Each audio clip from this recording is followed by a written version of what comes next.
wabarakatuh.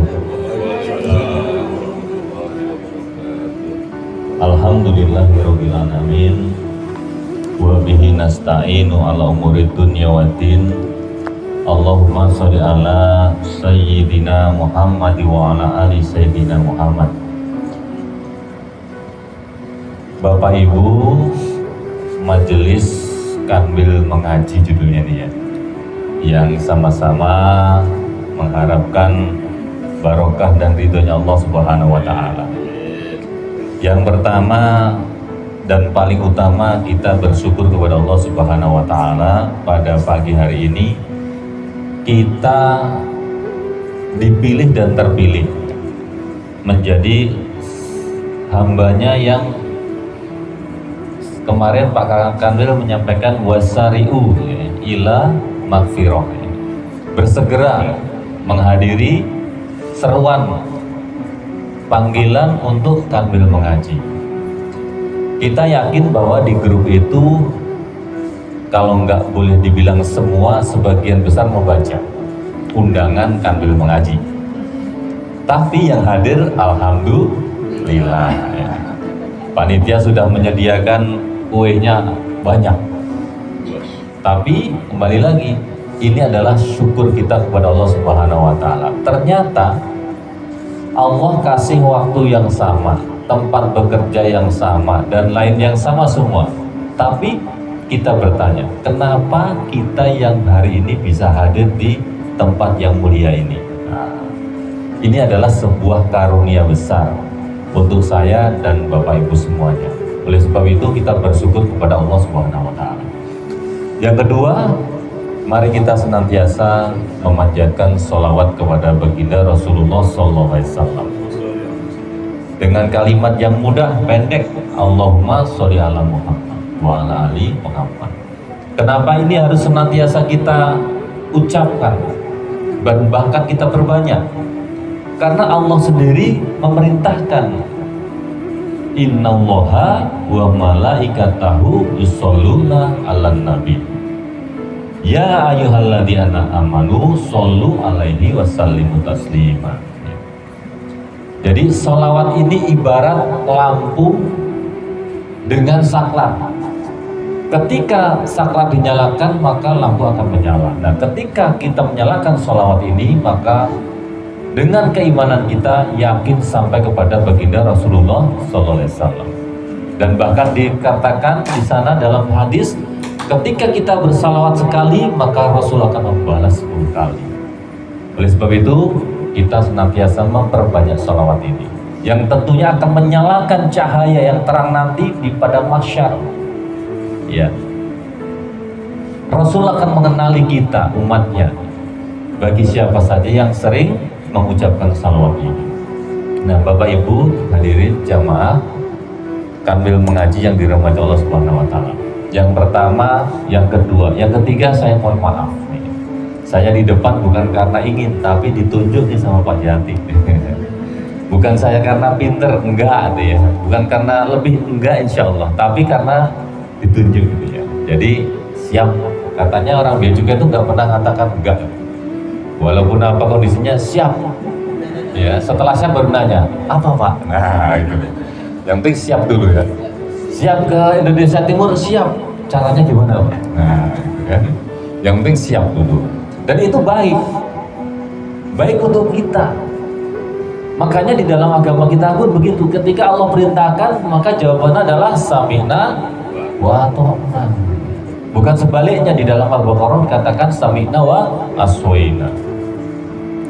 Kami dengar dan kami nggak taat gitu ya. Itu kaum Bani Israel ya, kaumnya Nabi Musa. Tadi Pak Zulhan pagi-pagi udah kasih saya nih, ini Pak Kanwilnya nggak ada, gimana? Ya kita harus tetap ngaji, karena kita mengaji bukan karena Kanwil ya, kata Pak Zulhan gitu. Jadi nanti kalau Pak Kanwilnya hilang, ngajinya hilang. Insya Allah mudah-mudahan enggak ya. Ada Pak Jati ya, ada Pak Zulhan, ada Pak Sultan, ada ibu-ibu juga. Selama masih ada jamaah, maka majelis ini akan tetap berlangsung. Dan insya Allah pahala jariah kita semua yang di depan Bapak Ibu ini, makanan minuman ini akan terus mengalir ya. Oleh sebab itu, kembali kita terpilih dan dipilih, dan insya Allah mudah-mudahan kita diberikan jiwa istiqomah. Istiqomah itu berat, Bu. Yang mudah katanya istirahat. Nah itu nanti dulu ya. Mudah-mudahan ya Bu ya, kita istiqomah ya. Baik, Bapak Ibu sekalian, pagi hari ini saya tidak ingin berapa ya, tidak ingin mengajari dan tidak ingin menggurui, tetapi kita sama-sama belajar membaca sebuah hadis ya. Kemarin Bapak Kakanwil mengatakan wasari'u, dan bersegeralah. Di ujung ayat itu lil muttaqin. Pernahkah kita membuat perenungan gitu ya? Untuk siapakah surga itu diciptakan? Nah, kan kemarin dikatakan wasari'u ilal maghfirati wa jannah ya. Dan surga yang luasnya itu seluas langit dan bumi katanya. Untuk siapa? Lil muttaqin. Nah pertanyaannya, siapakah orang-orang yang bertakwa itu? Nah kemarin juga sudah dijelaskan, mulai dari yang berinfak, ya, yang memaafkan, dan seterusnya dan seterusnya. Nah pada hari ini kita coba belajar bersama tentang ternyata ibu bapak sekalian, di surga nanti ada orang-orang yang di dunia itu mereka ahli ibadah, bahkan ibadahnya banyak. Sholat dia kerjakan, puasa Ramadan rajin, sunnahnya Senin Kamis juga, ya, berinfak, bersedekah, ya, bahkan saldo kita ada berapa Pak? Jadi 200 juta ya, kurang lebih. Masya Allah, semangat sekali berinfaknya. Alhamdulillah. Tapi dikatakan oleh Rasulullah SAW, nanti di pada mahsyar di hari kiamat ada orang ahli ibadah yang di sana dikatakan sebagai orang yang muflis. Pak Zulhan, muflis apa Pak Zulhan? Muflis nih suaranya mendem ya. Dikatakan sebagai orang yang bangkrut kata Rasulullah. Nah, kalau di dunia orang yang bangkrut itu apa Mas Gatot? Tekor ya, gitu ya Bu ya, Bu Ani ya. Bangkrut itu apa Bu Ani? Bu Ani, Bu Ana, Ani dan Ana ya. Ini kalau ngomongin bangkrut itu keuangan soalnya, makanya Bu Ani dan Bu Ana gitu. Jadi bangkrut, tidak memiliki harta kata Mas Gatot, minus bahkan ya. Nah kita baca sama-sama ya Bu ya. Hadis dari Abu Hurairah radhiyallahu anhu. Qala Rasulullah sallallahu alaihi wasallam, atadruna manil muflis. Jadi Rasulullah berkata para sahabatnya begini, wahai sahabatku, kamu tahu nggak orang yang bangkrut itu? Ya. Maka dengan polos para sahabat menjawab, ya, apa yang dikatakan sahabat? Al muflisu fina man la dirma lahu wala mata'a. Ya Rasul, orang bangkrut itu adalah orang yang nggak punya uang, nggak punya duit, nggak punya harta. Ya, ini jawaban standar yang saya pikir semua kita akan algoritmanya sama. Ya. Siapa orang yang bangkrut? Ya yang jatuh. Tapi Rasulullah ternyata punya pandangan yang berbeda. Kelanjutan dari hadis ini adalah faqala Nabi sallallahu alaihi wasallam, inna muflisa min ummati ya'ti yaumal qiyamati bisolatin wasiyamin wazakatin. Ya. Sesungguhnya orang yang bangkrut dari umatku nanti adalah, bahkan dia adalah ahli sholat, membawa pahala sholat yang banyak, baik yang wajib maupun yang sunnah. Ya. Coba tadi siapa yang sudah sholat sunnah duha? Nah, kemudian dia membawa pahala puasa Senin, Kamis, Ayyamul Bid, Daud, Ramadan, ya, semua dikerjakan. Dan bahkan dia dengan infak sedekahnya yang tadi 200 juta kas masjid At-Taqwa. Ya, insya Allah kita sebentar lagi akan punya program sunatan massal ya. Itu adalah kebaikan yang dibawa oleh yang berinfak. Tapi kenapa kemudian kata Rasulullah SAW dia termasuk orang yang bangkrut? Kelanjutan hadis ini adalah wa ya'ti qad satama haza wa qazzaba haza wa akala mala haza wa safaka dama haza wa daraba haza.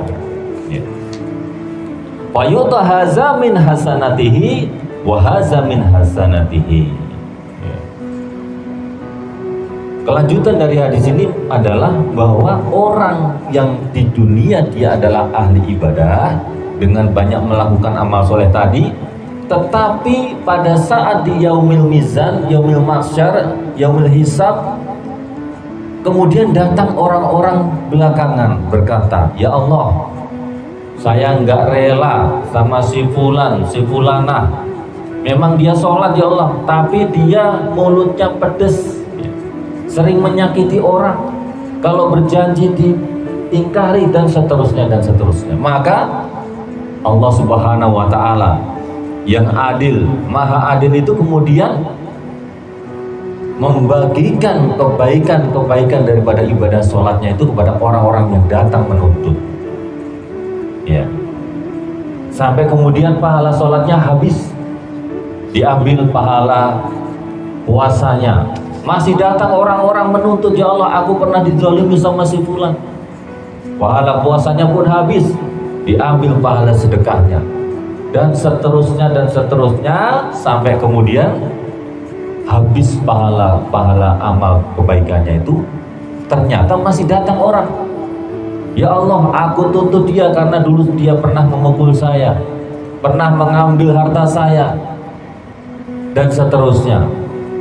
Sudah nggak ada lagi kebaikannya. Maka keburukan dosanya orang tadi ditimpakan kepada ahli ibadah yang di dunia tadi, sehingga bertambah keburukannya, dosanya. Semakin banyak yang datang, maka semakin banyak dosa yang dia tanggung.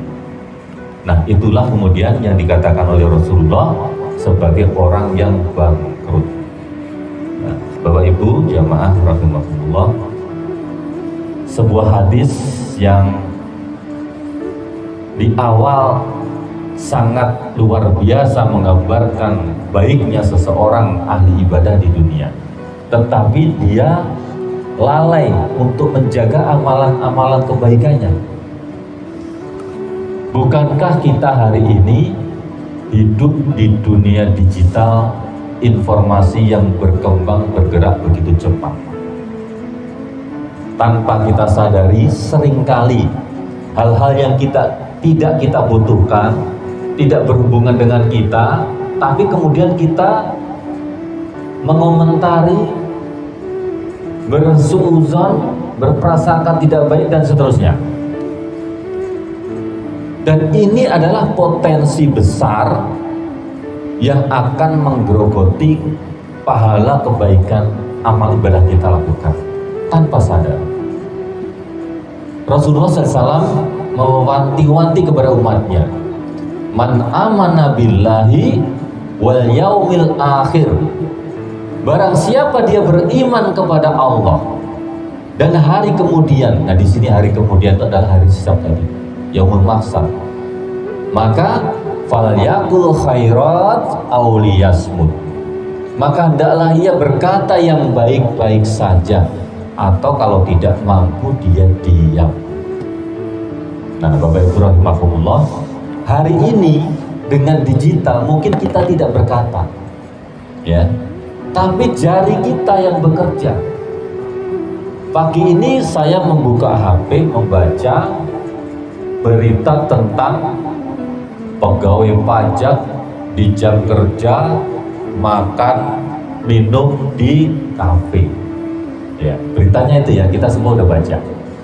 Kemudian kita dengan pikiran nalar akal kita, hati kita akan berkomentar tuh, dasar pegawai itu ya, yang netizen gitu kan, lakukan, dasar pegawai pajak, dasar pegawai Kementerian Keuangan. Padahal dia nggak kenal, padahal dia belum tentu benar peristiwanya. Kalau benar itu namanya ghibah, kalau salah namanya fitnah, dua-duanya tidak baik. Masya Allah. Ini adalah ujian buat kita semua di hari-hari ini, hidup kita. Itu yang jauh, kadang-kadang yang dekat saya ngomong Pak Jati, Pak Jati ini datangnya siang, padahal saya juga siang ya. Bukankah ini sering kita hari-hari ucapkan, lakukan? Padahal kita sholat jamaah, kita ngaji, bisa jadi ini adalah amal-amal yang akan menggerogoti kebaikan kita sehingga kita datang kepada Allah dengan muflis. Kita ini kan, saya ya dan Pak Jati ini kan audit ya Bu ya. Kerjanya tiap hari ngitung debit kredit ya. Baik buruk, taat gak taat, patuh gak patuh gitu. Kadang-kadang kalau merefleksi diri sendiri kita tuh takut, nangis, takut. Iya ya, rasanya diperiksa begitu ya. Nanti kita di sana Bu, Pak, ya, kita juga akan diperiksa. Saryanto, kamu ngapain aja di kantor? Ngapain aja di jalan? Ngapain aja di rumah? Dan seterusnya, dan seterusnya, dan seterusnya. Bapak Ibu yang dirahmati Allah Subhanahu Wa Taala, ini menjadi renungan saya pribadi. Ya. Bukankah kita memang setiap hari itu harus lebih baik? Ya. Kadang untuk baik itu perlu disentil, dicubit gitu ya. Karena kalau kita hanya dikasih sesuatu yang baik kadang-kadang tidak terasa. Tapi begitu dikurangi seperti hari-hari ini itu ya. Semua gelisah, kapan premi turun? Nah kan gitu ya. Gelisah. Bu anak kapan Bu? Nah itu. Kita sering diuji baru terasa ketika yang seperti ini. Nah, coba nanti kalau premi itu benar-benar turun, kita menganggap itu sebagai ujian atau sebagai anugerah? Nah, tetap ujian ya Bu ya. Ujian untuk membelajarkan ini ya. Nah, Pak Jati sudah bikin program nih.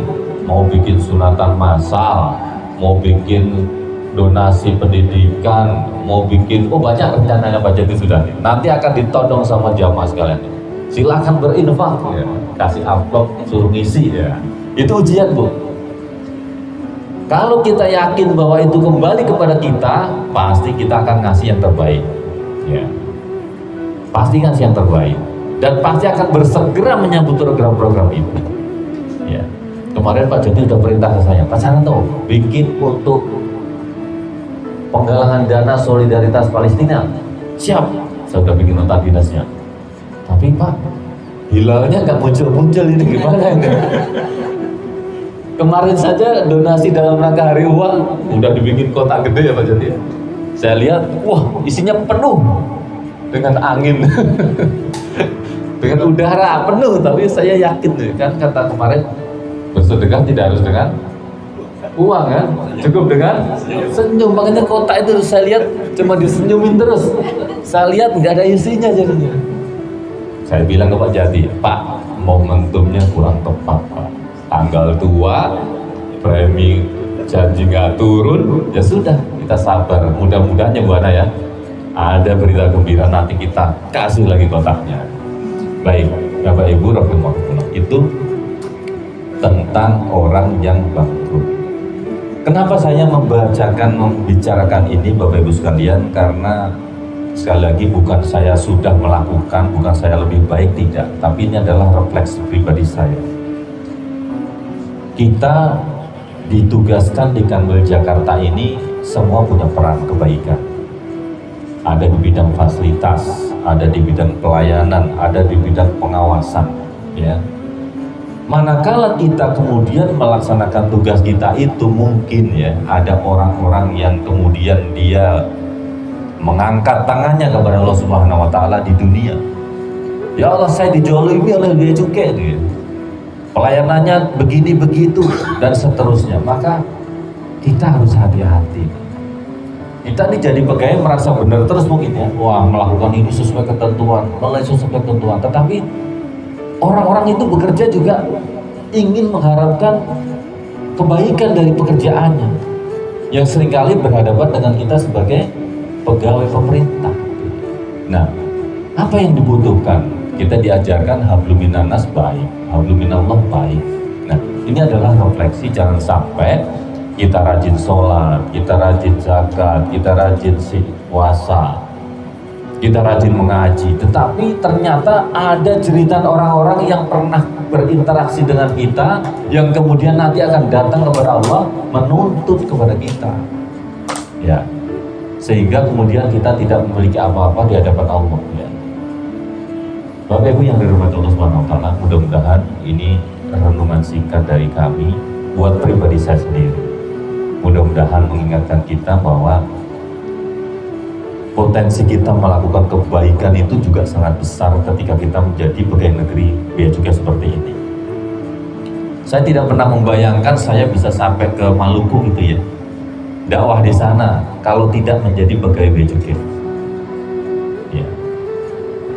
Tapi dengan anugerah Allah menjadi pegawai negeri bea cukai, saya bisa ke sana, bisa ikut berdakwah di sana. Ya. Dan mudah-mudahan apa yang kita lakukan baik ini kemudian ada yang meneruskan.